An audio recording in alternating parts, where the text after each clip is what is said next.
The Channel Islands are often referred to as the North American Galapagos due to the presence of unique plants and wildlife.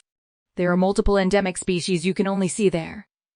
The Channel Islands are located off the coast of California, and in this May 4, 2023 photo, it was sunny and cool.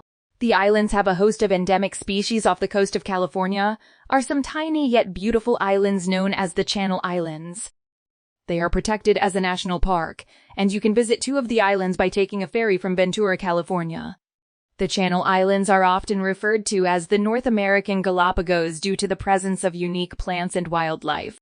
This year is a great opportunity to see some of the super blooms of wildflowers that sprouted from the extra moisture the state received over the past several months. Here's why Channel Islands National Park is worth a trip. Channel Islands National Park is a great spot to find wildlife you won't see anywhere else. The series of islands are composed of 5 tectonically formed islands and surrounded by an extensive marine sanctuary. The park teems with wildlife not seen anywhere else on Earth, National Geographic reported. There are 145 endemic species that are only found in a specific geographic area they are native to, located throughout the islands, according to Travel Plus Leisure. At the Channel Islands, Santa Barbara Adventure Company says you could see endemic species like the following. Island fox. They are miniature and adorable.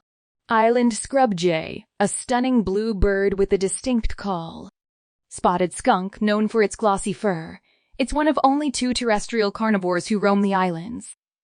Island paintbrush. You can spot red or yellow blooms in the spring. Torrey pine, one of the rarest pine trees. How to get to Channel Islands National Park. Getting to the Channel Islands is honestly half the fun. The trip offers stunning and peaceful views of the water, the islands and the wildlife around, but it is a time commitment. Ferries to the islands leave from Ventura, California, which is around an hour-and-a-half drive from downtown Los Angeles, depending on traffic. Island Packers runs the ferry trips that last about an hour each way, and it's recommended to reserve your tickets early in case they sell out on the day you want to go. When you reserve the tickets, you will select which island you want to visit, what time you would like to leave for the island, and what time you would like to return from the island. The ferry comes with a guide who explains some of the history of the islands, shares animal facts, and points out animals in the water you might miss. You do have the possibility of seeing swarms of dolphins feeding, as well as a humpback or gray whale moving through the waters off the coasts. There are snacks and drinks on board for purchase, but no meals are provided with your ticket purchase. Santa Cruz is the largest island. It has a visitor center and offers the most opportunities for hiking and kayaking. The island of Anacapa has the iconic lighthouse you might recognize from photos and is often less crowded. There are pros and cons to both. What to do at Channel Islands National Park?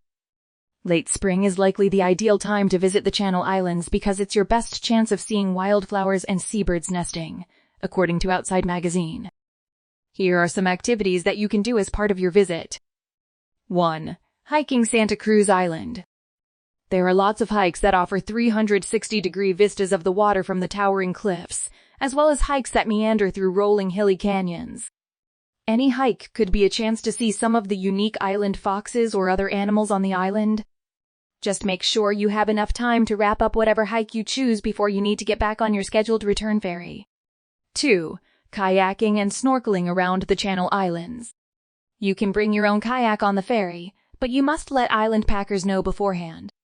There are a few different kayaking excursions you can book with varying kayaking skill levels. Some do require you to arrive at a certain time to the island, so make sure you plan your kayaking excursion and ferry reservation to match up. It's also recommended to make the excursion reservations in advance because they do sell out. 3. Camping at the Channel Islands. There are limited campsites available, and they do require you to make reservations in advance. Campsites offer picnic tables and pit toilets, but you must bring your own water and food because there is no drinking water or food available on the island. You're also required to carry all of the trash you make during your stay out of the park with you. Things to keep in mind on your trip to Channel Islands National Park. Even if you're just doing a day trip, make sure to bring water and snacks because there will not be any available once you get there. It's not a park you can drop by on a whim, so make sure to plan when and where you want to go, what you want to do, and how long you want to stay well in advance. Enjoy the peace and quiet in a unique place so close to one of the largest metropolises in the United States. Millions of people live on the Southern California mainland, but in the park, you don't hear engines or see lights or have any sense that human beings other than you exist. Novelist T.C. Boyle told Sunset Magazine in 2011 per National Geographic. Thanks for watching. Please like, share, and subscribe.